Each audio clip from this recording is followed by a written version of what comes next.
जी नमस्कार। आप मुझे ज्योतिष आचार्य नन्हे जी के नाम से जानते हैं। आज के इस वीडियो में हम आप मेष लगन, वृष लगन, मिथुन लगन से लेकर के मीन लगन तक के जातक के बारे में बात करेंगे कि इस नवंबर 2024 में नवंबर महीने में किन किन ग्रहों का दोष आपके साथ लग रहा है और उस ग्रह दोष का निवारण क्या होना चाहिए, सटीक निवारण क्या होना चाहिए। इसी संदर्भ में इस वीडियो में हम चर्चा करेंगे, बात करेंगे।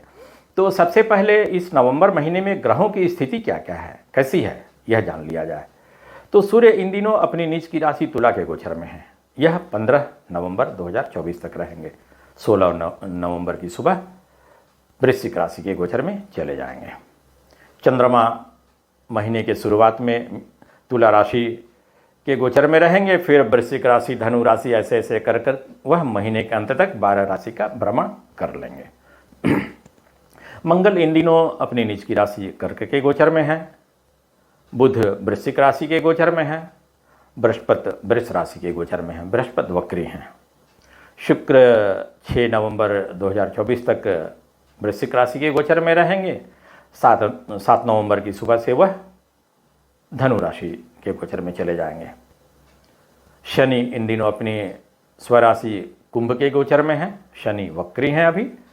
15 नवंबर तक यह वक्री रहेंगे। 16 नवंबर से यह वक्री से मार्गी हो जाएंगे, डायरेक्ट मोशन में चले आएंगे। राहु मीन राशि के गोचर में है। केतु कन्या राशि के गोचर में है। आइए अब हम मेष लगन के जातक से शुरुआत करते हैं कि आप मेष लगन वालों के लिए इस नवंबर 2024 में, नवंबर महीने में 2024 में किन किन ग्रहों का दोष लग रहा है और उस ग्रह दोष का सटीक निवारण क्या होना चाहिए, आपको क्या निवारण करना चाहिए ग्रह दोष निवारण, आइए जानते हैं। तो आप मेष लगन वालों के लिए सूर्य आपकी जन्म कुंडली के 5वें भाव के स्वामी हो जाते हैं और 5वें भाव के स्वामी होकर वह इन दिनों आपके जन्म कुंडली के 7वें भाव के गोचर में है, तुला राशि के गोचर में 15 नवंबर तक। फिर 16 नवंबर से वह आपकी जन्म कुंडली के 8वें भाव में वृश्चिक राशि के गोचर में चले जाएंगे। मंगल इन दिनों लग्नेश होकर आपकी जन्म कुंडली के 4थे भाव में अपनी नीच की राशि कर्क के गोचर में है। तो आपको सूर्य देवता का दोष लग ही रहा है। संतान स्थान, पत्नी स्थान प्रतिकूल रूप से प्रभावित हो रहा है। स्वयं के लिए भी यह स्वास्थ्य के लिए अच्छा समय नहीं है। तो इन दिनों आपको सूर्य देवता का पूजन करना चाहिए, सूर्य नमस्कार करना चाहिए, सूर्य से संबंधित वस्तुओं का दान करना चाहिए। जैसे सूर्य से संबंधित वस्तुओं का दान में गेहूं का दान, गुड़ का दान, लाल चंदन का दान, रक्त चंदन का दान, नारंगी वस्त्र का दान करना चाहिए, केसर का दान करना चाहिए। अगर मंत्र जप करना चाहते हैं तो सूर्य का मंत्र जप कीजिए। कोई सूर्याष्टक मंत्र का पाठ कर सकते हैं, आदित्य हृदय स्तोत्र का पाठ कर सकते हैं। एक सिंपल मंत्र करना है तो ओम मृत्योर्मा अमृतम गमय, इस मंत्र का जप कीजिए, यह अच्छा रहेगा आपके लिए। रत्न धारण करने की बात करते हैं तो मंगल ग्रह का रत्न लाल मूंगा धारण किए रहना आपके लिए लाभकारी होगा।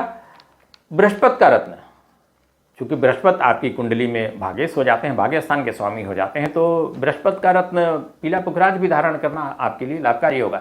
लेकिन अगर आप किसी मार्केश ग्रह की दशा के प्रभाव में चल रहे हैं तो बृहस्पति का रत्न न धारण किए रहें। आप ओल्ड एज में हैं तो भी न धारण किए रहें। अब आइए हम बात करेंगे वृष लगन के जातक के बारे में। तो 8वें और 11वें भाव के स्वामी होकर बृहस्पति इन दिनों आपके वृष लगन के ही गोचर में हैं। वर्तमान समय में जन्म लगन वृष पर और बृहस्पति पर मंगल और राहु का पाप प्रभाव भी है। अतः यहाँ मंगल और बृहस्पति से संबंधित ग्रह दोष निवारण पर ध्यान देना चाहिए। मंगल और बृहस्पति से संबंधित वस्तुओं का दान करना चाहिए। जैसे मंगलवार को आप लाल वस्त्र का दान करें, रक्त चंदन का दान करें, मसूर दाल का दान करें। बृहस्पतिवार को पीला वस्त्र का दान कीजिए, हल्दी का दान कीजिए, घी का दान कीजिए, मधु का दान कीजिए। 15 नवंबर तक सूर्य भी अपनी नीच की राशि तुला में रहेंगे तो चोट चपेट का भी योग बनता है। अतः रविवार को शुद्ध भोजन करें, नित्य सूर्याष्टक मंत्र का पाठ करें। अगर आपका जन्म 15 नवंबर से लेकर के, अगर आपका जन्म 15 अक्टूबर से लेकर के 15 नवंबर के बीच का है, यानी कि अगर आपकी लगन कुंडली में भी सूर्य अपनी नीच की राशि तुला के गोचर में, तुला में है, तो आपके लिए सूर्याष्टक मंत्र का पाठ करना बहुत लाभकारी होगा। फिर अब हम बात करते हैं मिथुन लगन के जातक के बारे में। तो आप मिथुन लगन वालों के लिए मंगल आपकी जन्म कुंडली के 6ठे और 11वें भाव के स्वामी हैं, और वह आपकी जन्म कुंडली के दूसरे भाव में कर्क राशि में के गोचर में है। तो मंगल की यह नीच की राशि है। यह घर परिवार का माहौल खराब कर सकते हैं, आर्थिक परेशानी के कारक हो सकते हैं। अतः मंगल से संबंधित ग्रह दोष निवारण अवश्य करना चाहिए आपको। ग्रह दोष निवारण के रूप में लाल वस्त्र का दान करना चाहिए, रक्त चंदन का दान करना चाहिए, मसूर दाल का दान करना चाहिए। मंगल पर राहु की दृष्टि भी पड़ रही है, अतः साथ में नित्य देवी दुर्गा का पूजन भी करना बहुत राहत वाली बात होगी। जात वेद से सुनवाम, यह जो मंत्र है दुर्गा सूक्त का, वह करना चाहिए। अच्छा मंत्र है, बहुत लाभकारी होगा। बुध ग्रह का रत्न पन्ना धारण किए रहना चाहिए आपको। मंगल और राहु का रत्न लाल मूंगा और गोमेद कभी भी आप न धारण करें, आपको नहीं धारण करना चाहिए ऐसे समय में। अब आइए हम बात करेंगे कर्क लगन के जातक के बारे में। तो कर्क लगन के लिए योग कारक ग्रह हो जाते हैं मंगल। तो योग कारक ग्रह मंगल इन दिनों अपनी नीच की राशि कर्क के ही गोचर में है, अर्थात मंगल कमजोर अवस्था में है। यह आपकी अस्वस्थता के कारक हो सकते हैं। 15 नवंबर तक सूर्य भी अपनी नीच की राशि तुला के गोचर में रहेंगे। यह भी एक बड़ा दोष लग रहा है आपको। तो घर परिवार का माहौल खराब हो सकता है, आर्थिक परेशानी का भी सामना करना पड़ सकता है। ग्रह दोष निवारण के रूप में लाल मूंगा धारण किए रहें। वह लाल मूंगा इसलिए धारण किए रहें कि कर्क लगन के लिए योग कारक हो जाते हैं, मंगल योग कारक ग्रह हो जाते हैं। कर्क लगन के स्वामी चंद्रमा होते हैं। चंद्रमा का रत्न मोती भी धारण किए रहना चाहिए आपको। पूजा पाठ के रूप में देवी दुर्गा का पूजन करना चाहिए। गुड़ के रस और मधु से भगवान शिव का अभिषेक करना चाहिए। अगर आपका जन्म 15 अक्टूबर से 15 नवंबर के बीच का है, यानी कि आपकी जन्म कुंडली में भी लगन कुंडली में भी सूर्य अपनी नीच की राशि तुला में है, तो आपको सूर्याष्टक मंत्र का पाठ, आदित्य हृदय स्तोत्र का पाठ नित्य करना चाहिए। यह हमेशा ही करना चाहिए आपको। आइए अब हम बात करेंगे सिंह लगन के जातक के बारे में। तो इन दिनों लग्नेश सूर्य, सिंह लगन के स्वामी सूर्य होते हैं, तो लग्नेश सूर्य अपनी नीच की राशि तुला के गोचर में है। यह 15 नवंबर तक रहेंगे अपनी नीच की राशि तुला के गोचर में। तो सूर्य के नीच की राशि तुला के गोचर में रहने से स्वास्थ्य भी प्रतिकूल हो सकता है और विघ्न बाधाओं का भी सामना करना पड़ सकता है। तो सूर्य का रत्न माणिक्य धारण किए रहना आपके लिए बहुत राहत वाली बात होगी। मंगल आपकी कुंडली में भाग्यस्थान के स्वामी हो जाते हैं, तो भाग्येश भी अपनी नीच की राशि कर्क के गोचर में है 12वें भाव में इन दिनों, तो विघ्न बाधा का भी सामना करना पड़ सकता है। राहु की दृष्टि भी है मंगल पर, तो ग्रह दोष निवारण के रूप में देवी दुर्गा का पूजन करना चाहिए। रक्त चंदन और मधु से भगवान शिव का अभिषेक करना चाहिए। सूर्य ग्रह का रत्न माणिक्य यानी कि रूबी धारण किए रहना आपके लिए बहुत लाभकारी होगा। अब हम बात करेंगे कन्या लगन के जातक के बारे में। तो कन्या लगन के स्वामी बुध हो जाते हैं। इन दिनों सूर्य आपकी जन्म कुंडली के दूसरे भाव में अपनी नीच की राशि तुला के गोचर में है। सूर्य पर 11वें भाव से मंगल की दृष्टि भी पड़ रही है, अतः नेत्र संबंधी परेशानी का सामना करना पड़ सकता है। आर्थिक विषमता हो सकती है, घर परिवार का माहौल खराब हो सकता है। ग्रह दोष निवारण के रूप में सूर्य देवता का पूजन करना चाहिए। सूर्य की वस्तुओं का दान करना चाहिए, जैसे गेहूं का दान करें आप, गुड़ का दान करें, रक्त चंदन का दान करें, नारंगी वस्त्र का दान करना आपके लिए लाभकारी होगा। अब आइए हम बात करेंगे कि आपको रत्न कौन सा धारण किए रहना चाहिए आप कन्या लगन के जातक। तो कन्या लगन के स्वामी बुध हो जाते हैं। बुध का रत्न पन्ना धारण किए रहना आपके लिए बहुत राहत वाली बात होगी, लाभकारी होगा। शनि ग्रह का रत्न नीलम भी धारण किए रहना आपके लिए लाभकारी होगा। अब हम बात करेंगे तुला लगन के जातक के बारे में। तो इन दिनों सूर्य तुला लगन के तुला राशि के ही गोचर में है अपनी नीच की राशि में 15 नवंबर तक। तो फिर 16 नवंबर से सूर्य वृश्चिक राशि में चले जाएंगे। तो सूर्य शरीर अस्वस्थ कर सकते हैं, मानसिक तनाव दे सकते हैं, सरकारी तंत्र से भी परेशानी का योग बनता है। मंगल दशम भाव से कर्क राशि के गोचर में होते हुए सूर्य पर दृष्टि डाल रहे हैं और मंगल कर्क राशि में दशम भाव में गोचर में है, तो रोजगार व्यवसाय आपके करियर से संबंधित भी विघ्न बाधाओं का परेशानियों का सामना करना पड़ सकता है।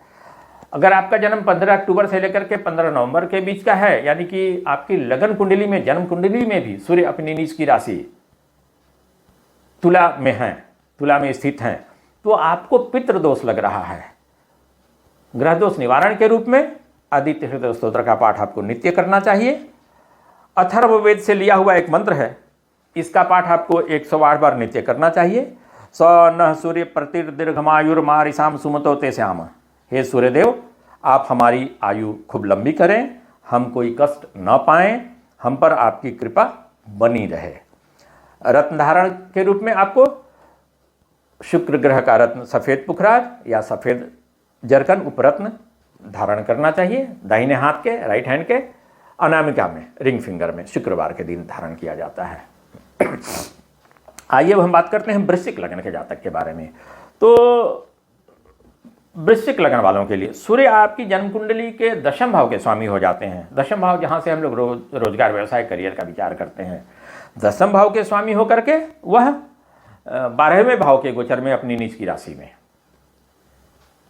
फिर वृश्चिक लग्न वाले के लिए वृश्चिक लग्न के स्वामी मंगल हो जाते हैं और वह भाग्य स्थान में अपनी नीच की राशि के गोचर में है। तो बाकी सूर्य और मंगल अपनी नीच की राशि के गोचर में है, यही एक दोष लग रहा है। बाकी ग्रहों की स्थिति आपके लिए खराब नहीं है। तो ग्रह दोष निवारण के रूप में आपको चंद्रमा का रत्न मोती धारण किए रहना चाहिए, सूर्य का रत्न माणिक्य धारण किए रहना चाहिए, जिसे हम इंग्लिश में रूबी कहते हैं। शेष कुछ और उपाय करने की आपको जरूरत नहीं है आप वृश्चिक लग्न वालों के लिए। अब हम बात करेंगे धनु लग्न के जातक के बारे में। तो इन दिनों भाग्येश धनु लग्न वालों के लिए भाग्य स्थान के स्वामी सूर्य हो जाते हैं। तो भाग्येश सूर्य अपनी नीच की राशि तुला में 15 नवंबर तक रहेंगे। उसके बाद 12वें भाव में वृश्चिक राशि में चले जाएंगे। पिता की तबीयत खराब हो सकती है, पिता अस्वस्थ हो सकते हैं, कानूनी अड़चन बाधा का भी सामना करना पड़ सकता है। मंगल 8वें भाव स्थित अपनी नीच की राशि कर्क के गोचर में रहेंगे। धनु लग्न के स्वामी बृहस्पति हो जाते हैं। बृहस्पति 6ठे भाव के गोचर में हैं, बृहस्पति वक्री भी हैं। तो इन दिनों अपने स्वास्थ्य पर भी ध्यान देना आपको जरूरी है। स्वास्थ्य पर ध्यान दें, चोट चपेट की भी संभावना बनती है। ग्रह दोष निवारण के रूप में सूर्य ग्रह का रत्न माणिक्य धारण किए रहें, देवी दुर्गा का पूजन नित्य करें। अब हम बात करेंगे मकर लगन के जातक के बारे में। तो इन दिनों मकर लगन वालों के लिए दशम भाव से, जहां से हम लोग रोजगार व्यवसाय करियर का विचार करते हैं, वहां सूर्य बैठे हुए अपनी नीच की राशि में। सूर्य यहां 8वें घर के स्वामी होकर के बैठे हुए दशम भाव में। तो रोजगार व्यवसाय आपके करियर संबंधी विघ्न बाधाओं का सामना करना पड़ सकता है। यह 15 नवंबर 2024 तक की बात हो रही है। फिर शनि की 7.5 का भी अंतिम चरण चल रहा है, तो कुछ आर्थिक विषमता का भी सामना करना पड़ सकता है। आर्थिक विषमता भी हो सकती है। 7वें भाव में मंगल अपनी नीच की राशि कर्क में है, अतः पत्नी का स्वास्थ्य भी प्रतिकूल रह सकता है, अच्छा नहीं रह सकता है। ग्रह दोष निवारण के रूप में मंगलवार के दिन लाल वस्त्र का दान करना चाहिए, नारंगी वस्त्र का दान करना चाहिए, गेहूं का दान करें, गुड़ का दान करें, रक्त चंदन का दान करना चाहिए। पूजा पाठ के रूप में सूर्य नमस्कार करें, सूर्य देवता को अर्घ दें, देवी दुर्गा का पूजन करना चाहिए। आप बुध ग्रह का रत्न पन्ना धारण किए रहें, आपके लिए लाभकारी होगा। शुक्र का रत्न सफ़ेद पुखराज या सफ़ेद जरकन भी धारण किए रहना आपके लिए लाभकारी होगा। अब हम बात करेंगे कुंभ लग्न के जातक के बारे में। तो आप कुंभ लग्न वालों के लिए इन दिनों मंगल और केतु का पाप प्रभाव चल रहा है आपके लिए। साथ में सूर्य भी अपनी नीच की राशि तुला के गोचर में है। यह 15 नवंबर तक अपनी नीच की राशि तुला में रहेंगे। तो इन दिनों पत्नी का स्वास्थ्य जो है वह प्रतिकूल रूप से प्रभावित हो सकता है। पिता का स्वास्थ्य भी बहुत अच्छा नहीं दिखता है। रोजगार व्यवसाय, आपका करियर भी प्रतिकूल रूप से प्रभावित हो सकता है। अतः ग्रह दोष निवारण पर ध्यान दिया जाए। ग्रह दोष निवारण के रूप में देवी दुर्गा का पूजन नित्य करें। मंगलवार के दिन लाल वस्त्र का, मसूर दाल का दान करना चाहिए आपको।